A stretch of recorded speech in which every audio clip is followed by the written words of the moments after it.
Integritas nomor 1, kejujuran adalah nomor 1. Allah akan melindungi saya. Tidak pernah ada Nadiem itu melakukan sesuatu atau merencanakan sesuatu yang mengakibatkan kerugian negara. Tidak pernah ada aliran dana apapun, Mas, selama dia menjabat yang datangnya dari negara dalam bentuk seperti ini. Jadi kejahatan suami saya apa? Kenapa bisa begitu berani menangkap Pak Nadiem dan mentersangkakan dia dan membawa dia ke pengadilan? Mas Teddy, saya yakin saya nggak akan kehilangan Nadiem. Tapi yang mungkin akan kehilangan adalah anak-anak saya.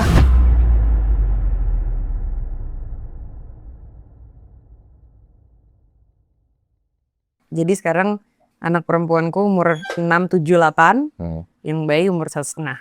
Oh, jadi ada 4 anak sekarang. Dia Yang barusan laki ulang 1. tahun kemarin. Yang paling kecil. Ada Yang perempuan paling kecil. pasti ada momen sedih. Momen sedih apa? Dia pikir dia bisa ketemu bapaknya kemarin, tapi nggak jadi. Dan pas sambil nunggu dia nulis surat kayak, "Dada, I love you. Dada, I love you. Dada, I love you. Dada, it's my birthday. Dada, I love you." Terus bikin gambar hati-hati from Sierra. Terus dia kayak, ya udah kasih aja nanti. Kasih ke kamu? Oh, Terus suruh kasih ke papanya. Oh, dia manggilnya Dada. Dada. Oh, that is a set. Iya, paham. Gitu. Ada tuh ininya apa?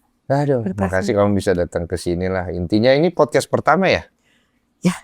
Iya, podcast pertama. Aku nggak pernah lihat kamu ada di podcast. So, this is Franka Makarim, istri dari Nadiem Makarim. Yang sekarang ini beliau sedang di posisi yang saya juga nggak bisa nangkep ya. Maksudnya gimana ya rasanya sekarang jadi seorang istri yang dikasih status menggelapkan dana negara gitu kan.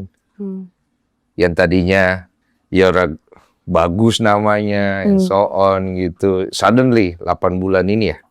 Iya, jadi udah masuk bulan 8, Mas Nadiem ditahan. Iya. Tapi mulai kasusnya kita tahunya di bulan Mei tahun lalu. Jadi udah hampir persis setahun. Hampir persis setahun gitu. Iya. Tiba-tiba kamu dapat sorotan, wah istri dari seorang koruptor lah istilahnya begitu ya, kasarnya gitu. Is that bother your mind, ganggu di awal-awal atau? Enggak sama sekali. Karena syukurnya saya tahu saya siapa dan saya tahu suami saya siapa. Jadi apapun yang dibilang oleh narasi-narasi atau fitnah yang beredar waktu itu tidak mendeskripsikan kami itu siapa. Oh, cuma meresahkan. Meresahkan karena ya pada saat itu di awal saya cuma bisa berharap dan berdoa suami saya tetap ada bersama kita gitu. Karena kan nggak ada apa-apa yang dilakukan gitu loh. Aku kan sebenarnya nggak terlalu ngikutin detail ya. Yang aku tahu dananya 1,5 triliun ya. 2,1 triliun yang diduga digelapkan oleh Pak Nadiem ketika dia menjabat. Itu dari Chromebook kan? Ya. Itu kan yang kita tahu nih kan ya? Jadi dakwaannya menyatakan bahwa Mas Nadiem dan terdakwa lainnya merugikan negara, dituduh merugikan negara sebesar 1,5 triliun yang berdasarkan kemahalan harga dari Chromebooknya sendiri, dan 600 miliar yang tidak diaudit, yang datang dari ke total loss dari CDM. CDM itu kayak software yang memanage si komputer-komputer ini. Anggap kamu lawyernya ya. Anggap kamu lawyernya Pak Nadiem nih. Oke. Gue nih ceritanya hakim. Jadi saya bertanya nih, ini Bu lawyer ini bagaimana Anda membela Anda punya klien ini? Nggak tahu ya kalau misalnya jadi lawyer akan seperti apa gitu. Oke apa tidak. Lawyer versi kamu aja lah. Paling tidak dari berdasarkan yang saya tahu dan saya lihat di persidangan gitu. Yang pertama, tidak bisa dibuktikan ada niat jahat.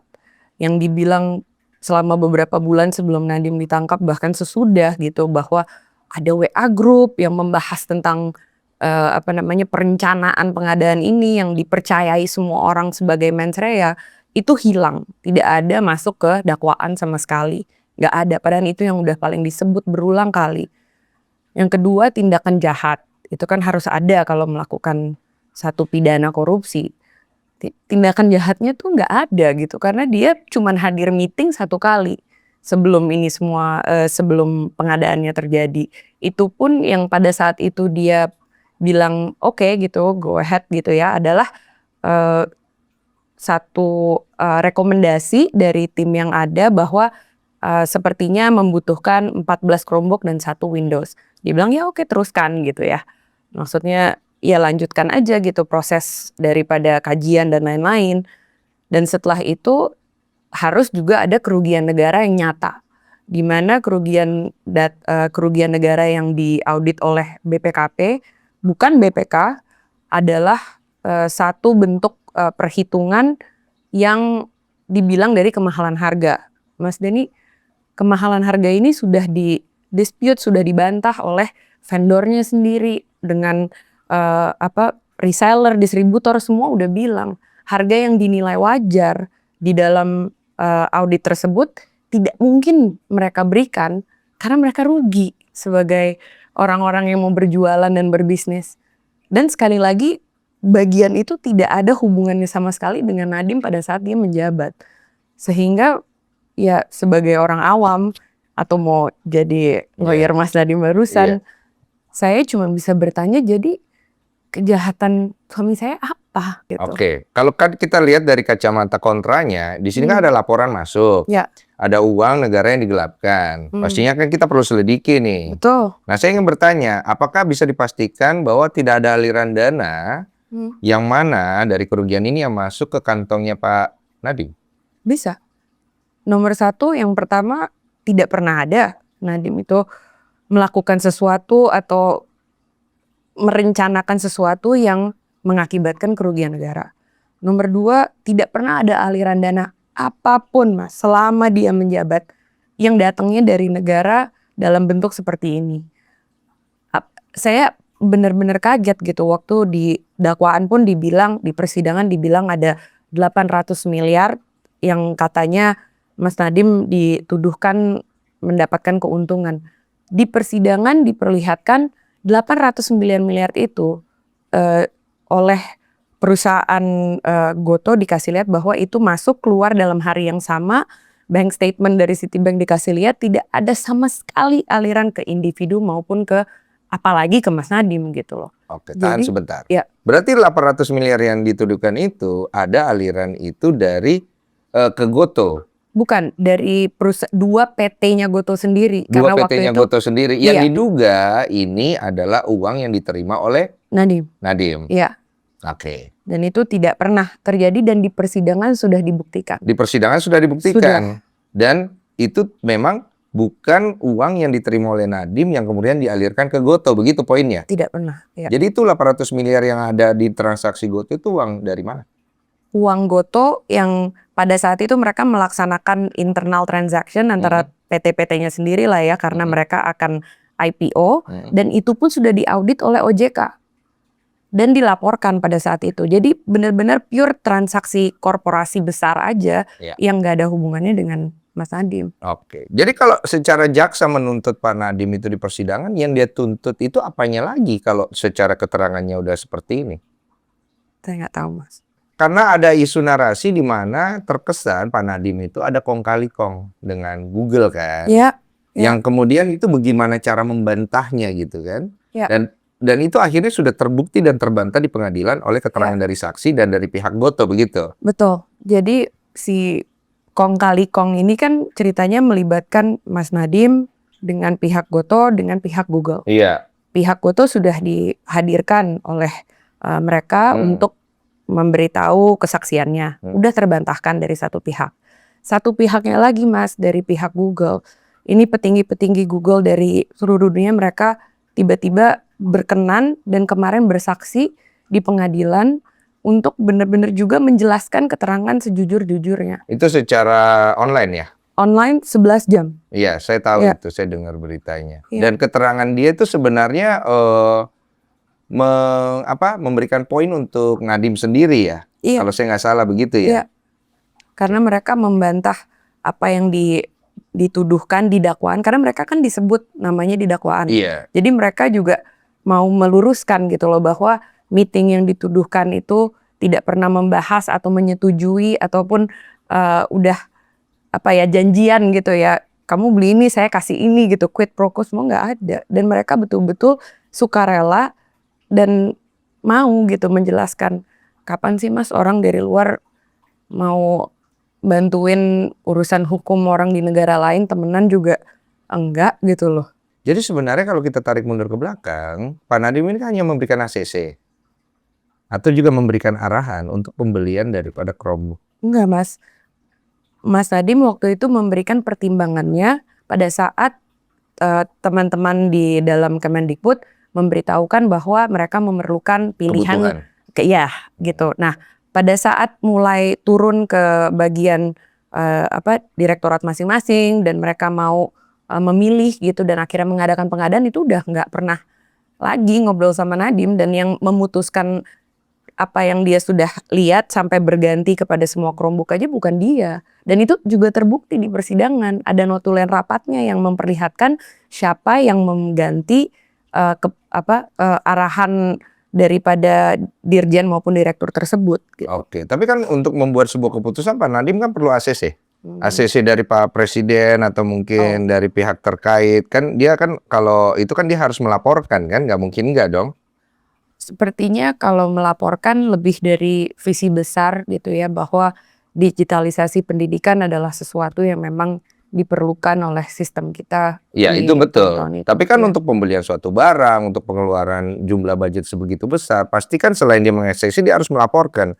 Sepengetahuan saya itu semua berada di bagian orang yang membuat keputusan di bawah, kalau misalnya apa yang mau dibeli. Betul gitu kan, tapi kan ini atas persetujuannya Pak Nadiem kan ibaratnya kan. Enggak harus sama sekali. Oh gitu, jadi dia tidak menandatangani persetujuan itu tidak. juga? Tidak sama sekali. Tidak ada yang ditandatangan untuk persetujuan beli barang yang ini, harus yang ini, enggak. Hanya merekomendasikan? Hanya bilang ya teruskan dari rekomendasi yang sudah ada.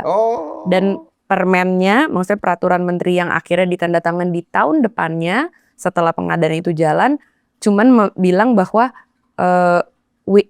Windows lagi, Chrome OS itu yang dipakai karena gratis. Kalau Windows berbayar banyak. Gitu. Jadi cari lebih efisien dan lebih murah, tapi dia sesuai kebutuhan itu sesuai dengan apa yang dimau oleh mereka semua, begitu kan poinnya kan ya. Oke, jadi kalau aku sebagai orang awam, aku ngelihatnya berarti bukan dia yang merekomendasikan, bukan dia yang bertanda tangan, aliran dananya tidak masuk ke dia, kemudian saksi-saksi yang akhirnya dihadirkan tidak memberatkan dia, begitu kan? Sebagai masyarakat nih aku melihatnya begini nih dari keterangannya gitu. Betul, Mas. Nah pertanyaannya adalah kenapa bisa jaksa atau negara begitu berani menangkap Pak Nadiem dan mentersangkakan dia dan membawa dia ke pengadilan? Berat ya itu ya, pertanyaannya. Pertanyaan itu sejujurnya adalah pertanyaan saya dari hari pertama, terutama semenjak Mas Nadiem ditahan. Kenapa? Ada apa? Kan tidak ada apa-apa gitu ya. Maksudnya saya sebagai istri taunya tidak ada apa-apa dong pastinya. Dan biarpun untuk saya berat sekali Nadiem itu ditahan segini lama, jauh dari anak-anak, dari 4 anak saya selama 8 bulan. Saya sebenarnya bersyukur Mas, bahwa Mas Nadiem bisa melewati proses persidangan. Karena disitulah mungkin yang membuat dia ditahan, yaitu tuduhan, dakwaan, kecurigaan, apapun itu justru terbukti memang kebenarannya tidak ada semua itu. Pada saat proses pengadilan itu, dari POV kamu? Iya, dari POV kamu. Tapi kalau dari POV jaksa saat itu di pengadilan? Ya mungkin mereka juga mempunyai tugas yang harus dijalankan ya. Jadi apapun yang mereka sudah bawa dan mereka sudah selidiki, mereka pasti harus angkat di pengadilan sesuai dengan ranah mereka. Penjemputannya tanggal berapa waktu itu? 4 September.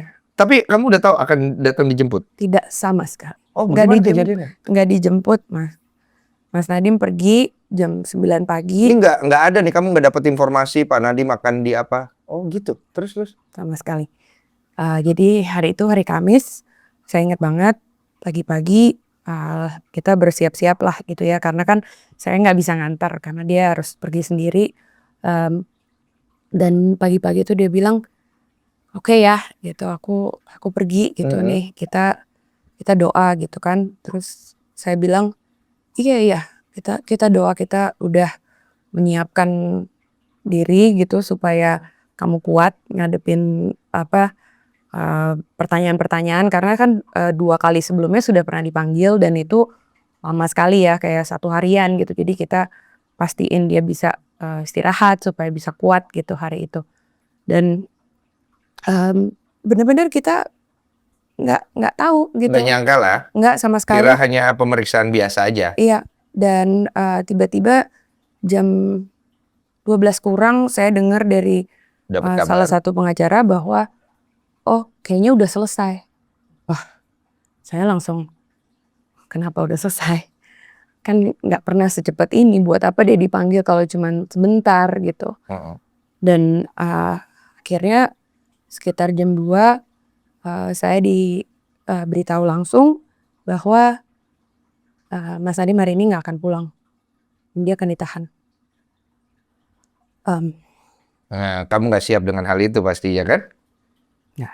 Ngeblank dulu tuh, cerna dulu, emosi bergumul gitu. Butuh berapa waktu lama baru kamu bisa recovery dengan berita yang baru kamu dengar? Beberapa menit. Oh, beberapa menit, oke. Iya, Terus karena tindakan berikutnya yang kamu lakukan apa?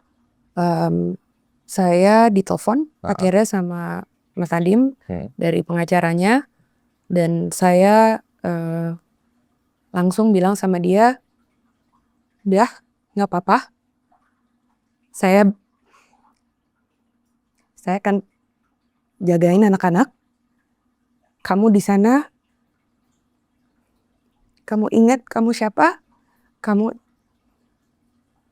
tahu apa yang ada di hati kamu, kan kamu berdiri tegak dan kamu nanti jalan dengan tegak. We love you very much.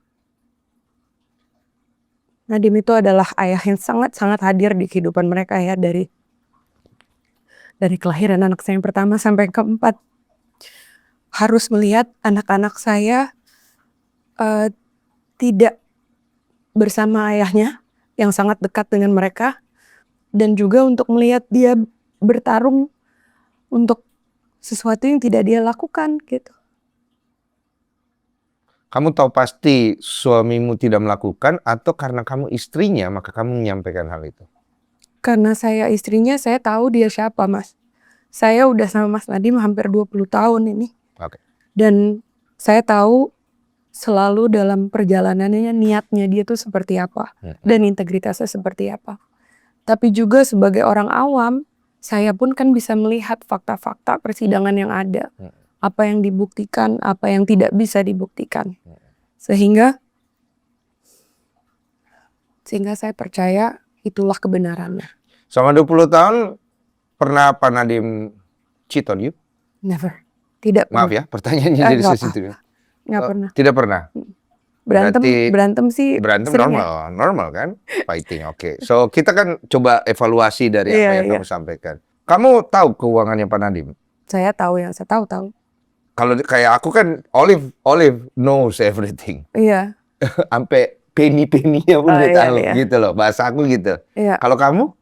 Saya cukup tahu ya, karena kita berdua cukup terbuka dengan semua hal, perencanaan, kebutuhan, dan terutama untuk keluarga gitu nantinya. Tapi ya saya rasa banyak juga yang saya tidak terlalu mengerti ya gitu. Tapi itu pun selalu dipertanggungjawabkan kan di pelaporan. Iya. Oh berarti kamu tidak mengelola keuangannya Pak Nadiem ya? Nggak sampai sedetail itu mungkin. Nggak sedetail itu, tapi kamu mengetahui, terbuka karena di Pak Nadiem dia transparan. Ini uang ada di sini, ini uang ada di sini, uang ada di sini gitu. Tapi pengelolaan token apa semua bahasa gue tuh nggak ada di tangan kamu kan? Ada kalau token maksudnya yang hari-hari Iya, segala iya, macam iya, ya. Yang big fish uang gedenya nggak di tangan kamu kan? enggak dia. Kalau saya di tangan si Olive semuanya, Iya, iya. nyawa saya di tangan dia ibaratnya gitu. Iya, tapi Nah, ya kita maksudnya saya beruntung sekali bahwa Mas Nadiem itu orangnya dari pertama kita itu benar-benar saling terbuka. Jadi biarpun saya mungkin tidak urus sesuatu, saya tuh bisa melihat lah. Saya Iya. punya akses gitu istilahnya lah untuk tahu gitu. Makanya saya juga yakin gitu kalau dituduhkan seperti ini mah enggak.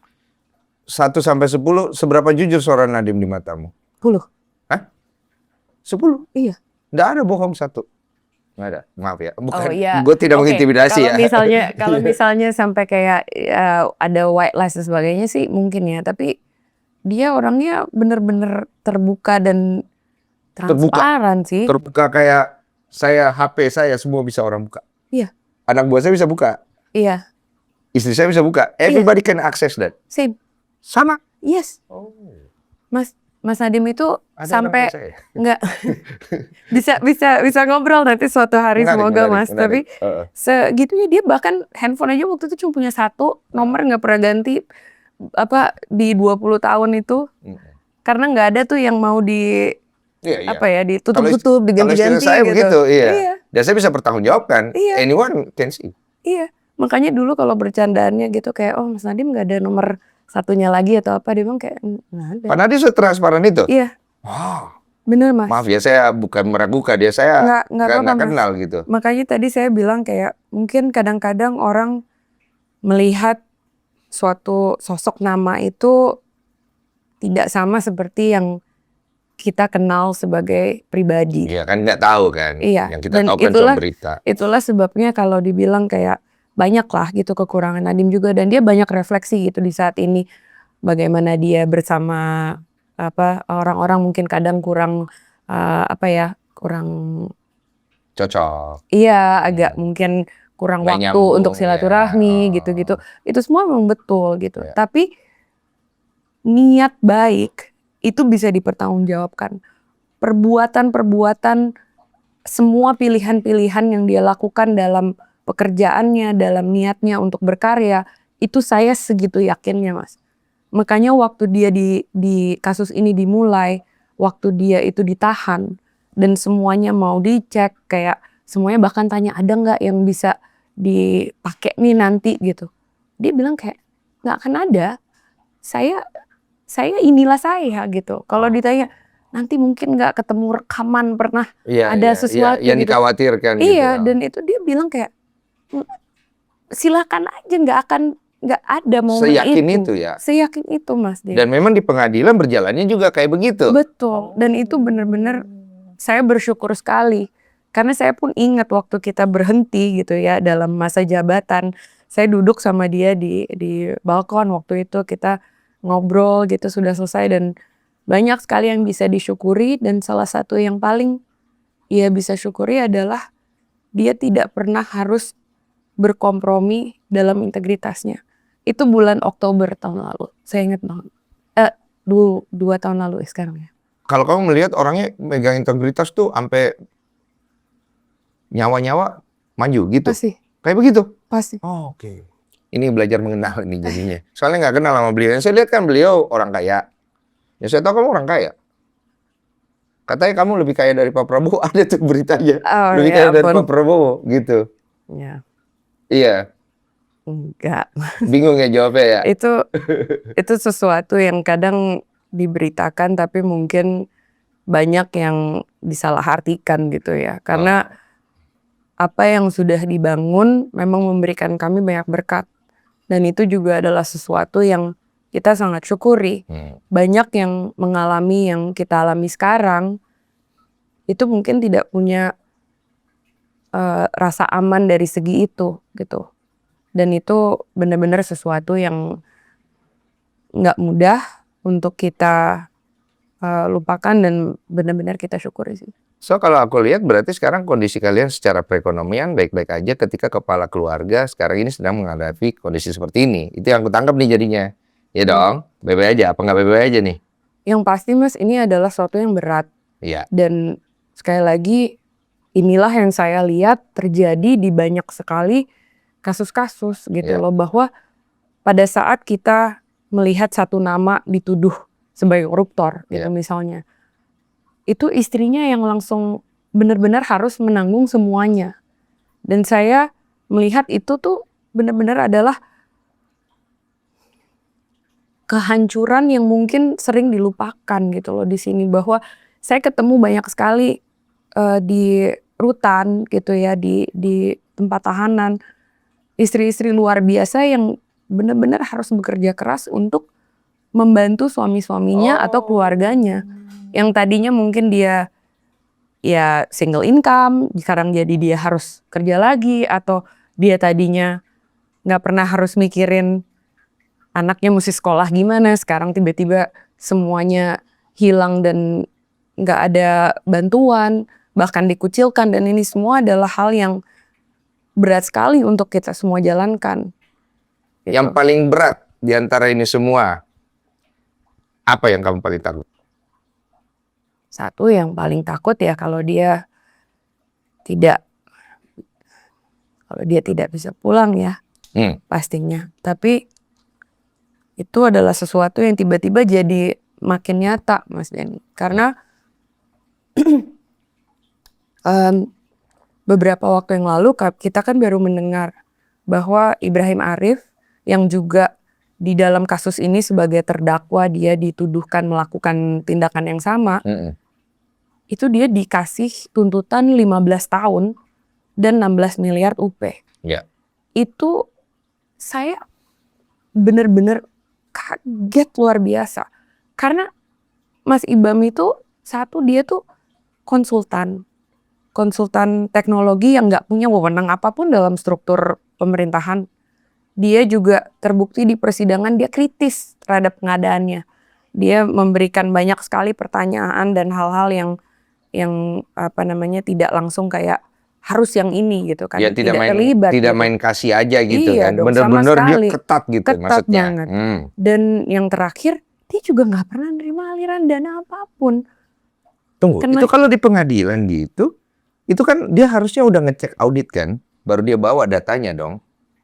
Maksudnya audit kerugiannya? Iya, audit uangnya kan gini kan, gue sebagai PPATK kan pasti bisa lihat. kan audit. Jadi Iya. kan kita bawa di pengadilan. Betul. Nah di pengadilan dilihat ada aliran dananya, itu sudah terjadi. Sudah. Di Mas Ibam sepengetahuan Mas Ibam saya, udah terjadi. Sudah. Di Pak Nadiem sudah. Kan sudah berakhir semua dari pihak mereka.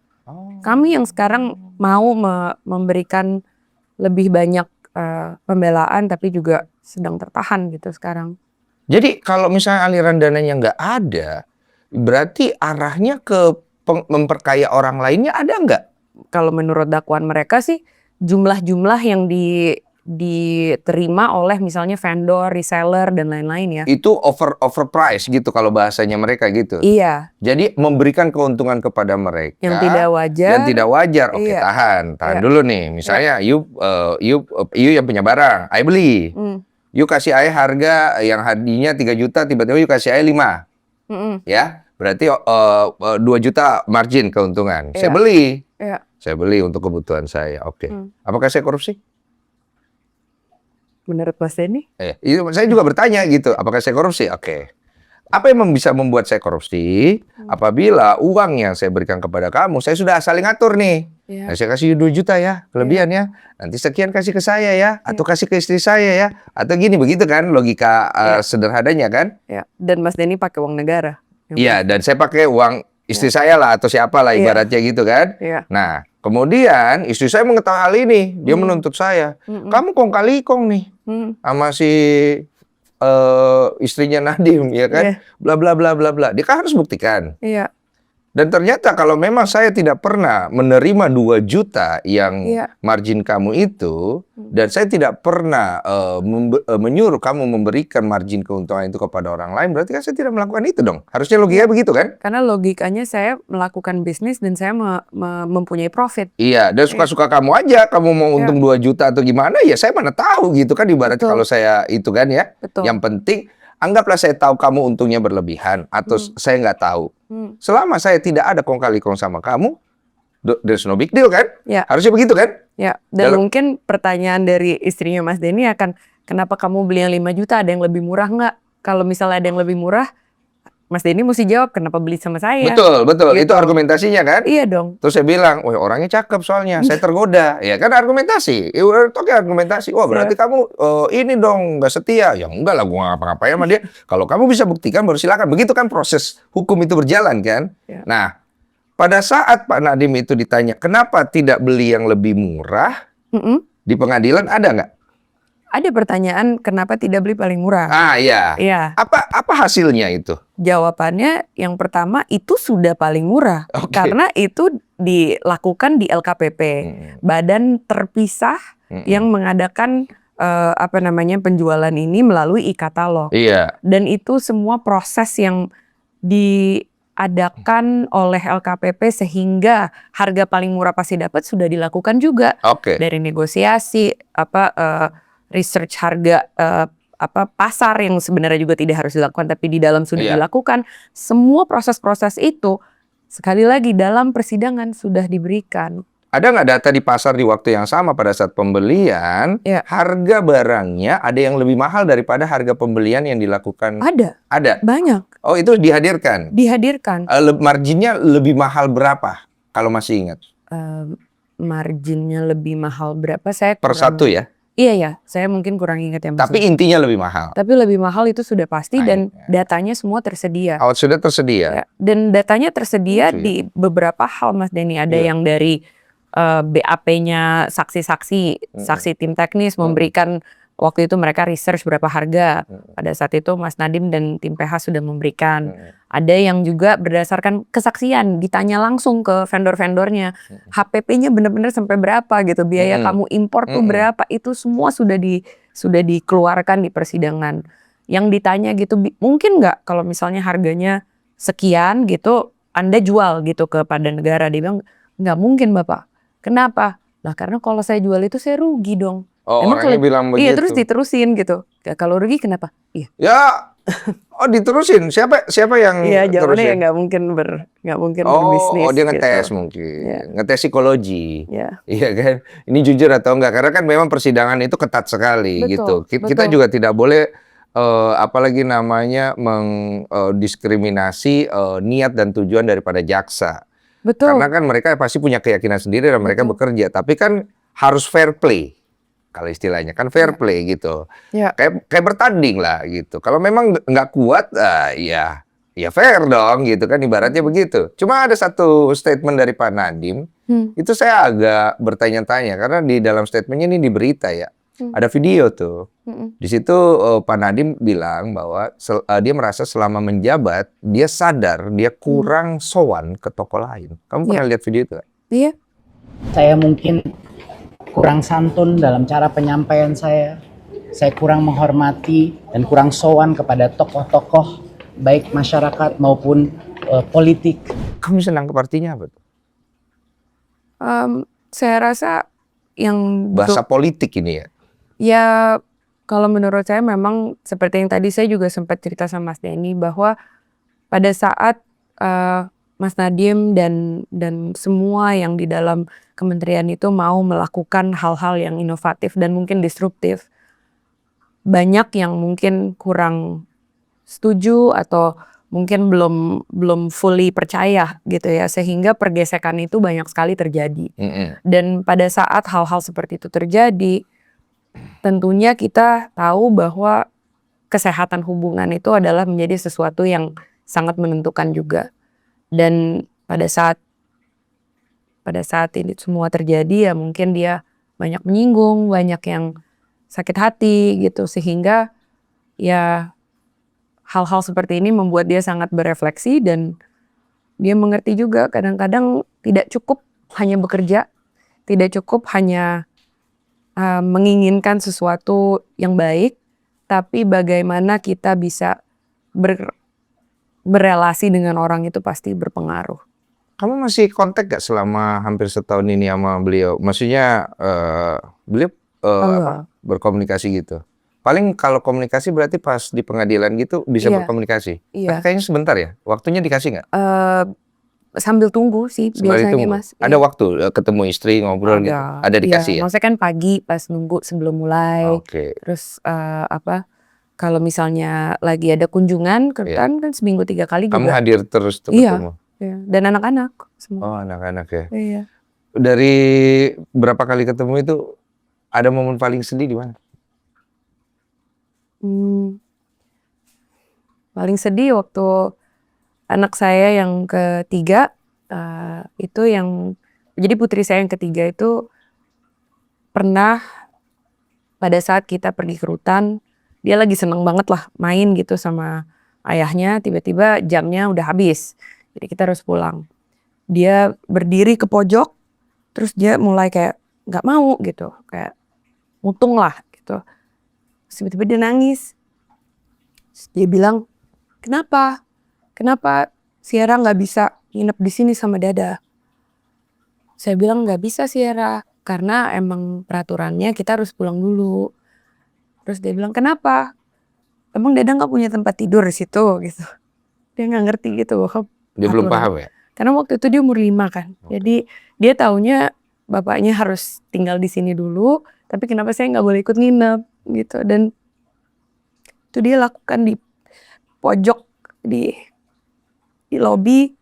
Dan pada saat itu saya cuman harus napas dan tetap tenang supaya dia nggak makin hancur, dan tentunya saya mencoba sekuat tenaga supaya nggak nangis depan mereka ya gitu. Tapi itu salah satu momen yang cukup berat ya, karena saya nggak bisa jelasin kenapa. Hanya rasa yang bisa bicara kan. Dan itu paling sulit saat itu ya. Jadi selama hampir setahun ini batinmu benar-benar diobrak-abrik ya. Benar-benar bapak gitu ya. Sepanjang hidup ini yang paling guncangan paling besar.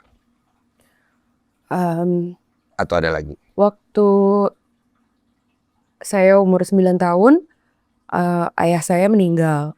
Tiba-tiba juga pada saat itu rasanya, pada saat saya umur 9, beliau malam-malam bilang sakit mah, saya ingat banget sakit mah. Lalu beliau pergi ke dokter, saya sama adik saya istirahat, tidur. Dan pada saat saya bangun, itu langsung kami mendengar kabarnya.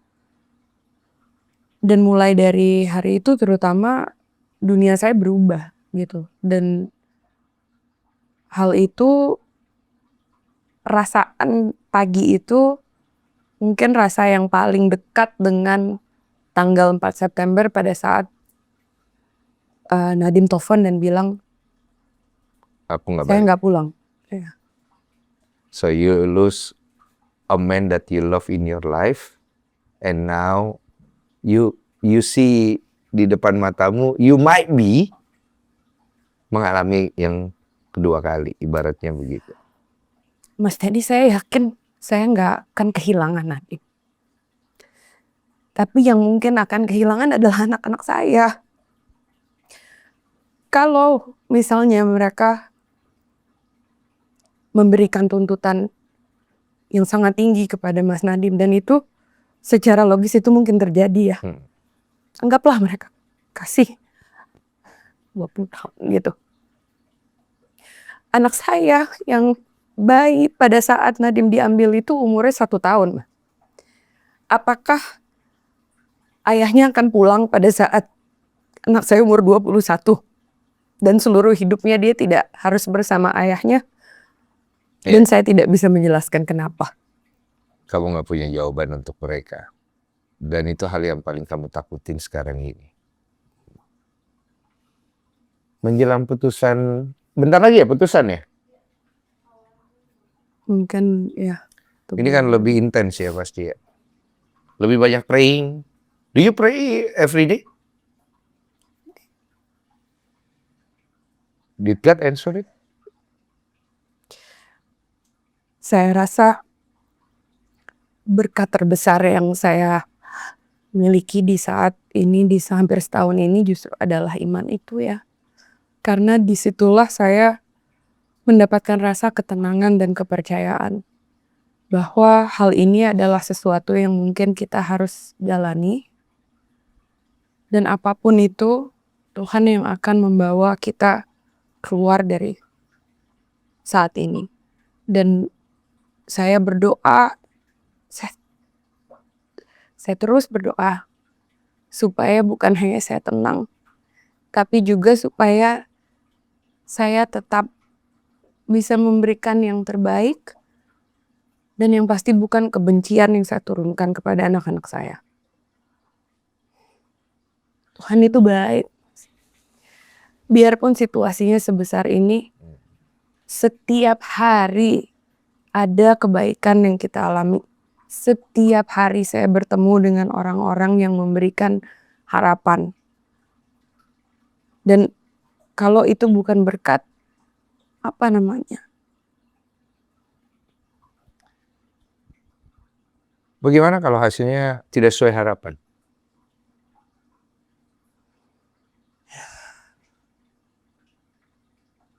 Maka saya harus berdoa sehingga saya dan anak-anak saya bisa menjalani hari-hari yang mungkin terpisah dari Mas Nadim ini dengan sebaik-baiknya. Dan saya harus percaya bahwa kebenaran itu pasti akan ada artinya di negara ini. Bahwa suatu hari pada saat anak-anak saya melihat lagi gitu ya, apa yang terjadi baik dari dalam persidangan, dari luar, semua itu terekam dalam persidangan dan dalam sejarah bahwa kami sudah melakukan yang terbaik untuk memberikan terang dalam kebenaran kasus ini. Iya. Gitu. Itu akan jadi rekam jejak digital buat anak-anak nanti Iya. pada saat besar dia akan nonton. Iya. And nonton ini juga. Iya. They're gonna see, dan mereka bisa nangkep gimana mamanya coba fight untuk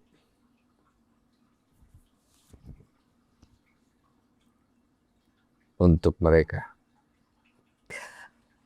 Saya hanya bisa berdoa betul-betul bahwa apa yang kami upayakan sekuat tenaga, kejujuran, semua yang kami berikan itu betul-betul sesuai dengan kehendak Tuhan, dan pada akhirnya semuanya akan baik lagi. Dan saya benar-benar berdoa bahwa bagi mereka yang mempunyai kekuasaan untuk memutuskan bagaimana jalan hidup suami saya di titik ini, bisa melihat betul-betul bukti yang ada, fakta yang ada, dan semoga itu cukup buat membawa dia pulang. Gua ambil skenario paling buruk ya. Ya. Izin. Bukan punya tujuan apa-apa. Cuma pengen tahu bagaimana emosi kamu deal dengan hal ini. Kalau akhirnya jaksa menekan cukup kuat, hakim akhirnya memutuskan, maaf nih, Reng, Nadim harus dipenjara. Dia ketok palu, dia kasih 10 tahun, 15 tahun, 20 tahun, kita nggak tahu lah, anggap the worst case-nya. Are you gonna be so disappointed with all of them? Saya rasa sebagai manusia dan sebagai istri pasti ya. Kecewa. Iya. Karena sekali lagi pasti saya akan bertanya, kenapa semua sudah dibuktikan dan semua yang tidak bisa dibuktikan itu kok masih kurang juga gitu. Jadi saya rasa pasti saya akan sangat sedih dan sangat kecewa. Kalau kita bikin skenario gila, kalian ketemu nih di akhirat, duduk bareng nih, Iya. ngobrol nih, kita ketemu di akhirat, kan udah selesai ya kan? Kamu ngomong apa ke mereka kalau dia akhirnya putuskan Nadim masuk? Nggak tahu Mas, tiba-tiba nggak kepikiran Nggak ya mau kepikiran. ngomong apa. Iya. Nggak pernah ada yang nanya ini sebelumnya. Iya, Mungkin ini suatu yang harus Ya kan, kalau saya aku membayangkan pikirkan gini, gitu. kalau kita udah selesai semua kan nanti kan kita ketemu semua nih. Harapan saya kalau saya udah sampai di sana, saya udah nggak ada rasa-rasa begitu ya. Oh, kamu harapannya begitu ya? Saya nggak tahu mereka akan jawab apa, saya bertanya apa, tapi ya saya harus percaya dulu deh bahwa semua ini juga pasti terjadi karena Tuhan memberikan jalan ini terjadi kan. Sudah mengizinkan kan? Iya. Sudah mengizinkan. Jadi Tapi ya, tidak tahu apa maksud dibalik ini semua. Hasilnya belum selesai. betul. Oleh sebab itu saya nggak tahu pertanyaan itu jadinya apa. Mungkin saya berterima kasih kepada orang-orang yang selalu mendoakan saya atau mendoakan Mas Nadiem sekarang, biarpun kami melewati ini. Dan kamu juga nggak tahu apa yang ada di pikiran hakim sekarang, apa yang ada di pikiran jaksa, nggak tahu kan ya. Walaupun begitu banyak narasi positif dan negatif yang bisa berbenturan di kepala kita ketika kita mengikuti persidangan ini kan, Iya. ya kan? Iya. Tapi so far kamu ada hal-hal yang mengganjal nggak selama persidangan yang kamu rasakan? Sebenarnya pada saat ini kan kami lagi mengalami suatu titik di mana ada ketimpangan gitu, bahwa sudah 3,5 bulan pihak mereka sudah ada 55 saksi yang dihadirkan dengan 7 ahli kalau saya nggak salah. Sementara Mas Nadiem baru 1 minggu lah kira-kira. Dan tiba-tiba ini sudah mau dihentikan dan langsung ke proses akhir gitu, pemeriksaan terdakwa, tuntutan dan lain-lain. Dan itu adalah satu ketimpangan yang benar-benar buat saya mengagetkan, karena apakah sebagai orang yang dituduhkan, yang hidupnya lagi dihentikan gitu ya, diambil dan ditangkap sebelum dia terbukti, bahkan kok nggak mendapatkan kesempatan yang cukup sama gitu. Dan itu untuk saya adalah sesuatu yang benar-benar saya nggak bisa jawab kenapa, dan saya harap ada keputusan atau kebijaksanaan yang memberikan dia lebih banyak waktu gitu. Karena paling tidak seharusnya kan semuanya berimbang. Seharusnya. Ya. Kan memang itu kata yang kita cari kan. Selalu. Dalam proses itu yang mau kita kejar itu kan. Cuma kan kita hidup tidak sendiri, kita hidup itu banyak kan. Ada A, B, C, D, F, ya kan. Iya. Ya berharmonisasi lah ibaratnya begitu. Iya. Tadi masih ada orang tua ya? Masih ada, dua-duanya ada ayah 87 dan ibu 81. Siapa yang paling sedih yang kamu tangkap? Saya benar-benar merasa dua-duanya sangat terpukul ya.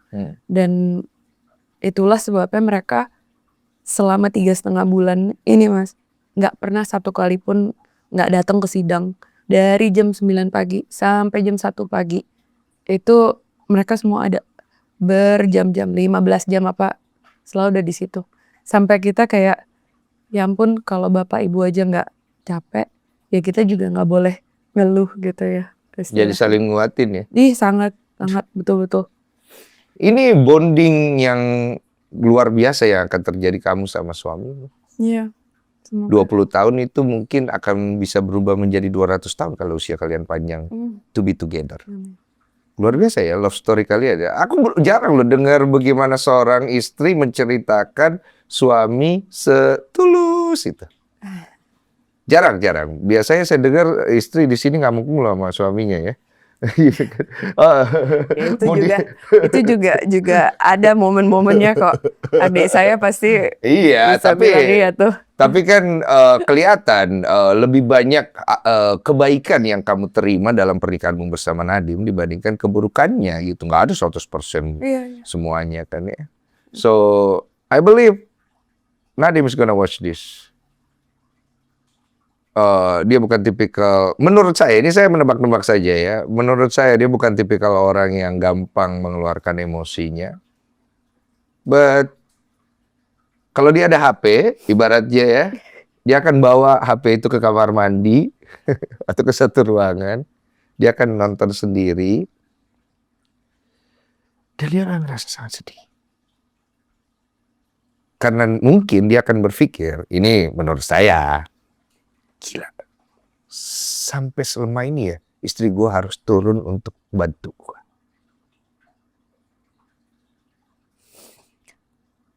Saya yakin semua perempuan yang lagi di dalam posisi saya, Mas, dan itu nggak sedikit, semua akan melakukan yang hal sama untuk mereka yang dicintai. What are you gonna say to him? Saya harap Dia tahu betapa besar rasa percaya saya, betapa besar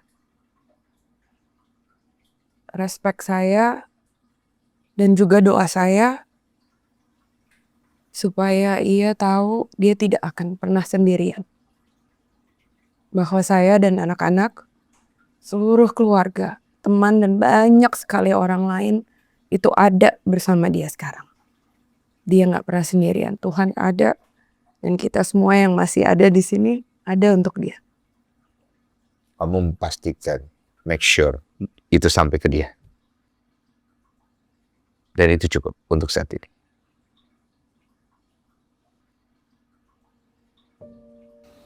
Cukup. Nice to talk with you. Makasih ya Mas ya. Makasih banyak. Bener-bener makasih kesempatan kami bercerita tentang bagian dari hidup saya yang mungkin sekarang rasanya atau kelihatannya tidak baik, tapi saya masih melihat kebaikan Tuhan setiap harinya, dan hari ini itu adalah Mas ini. Thank you. Saya terima kasih. And I pray for you. Thank you Mas. Tuhan tolong.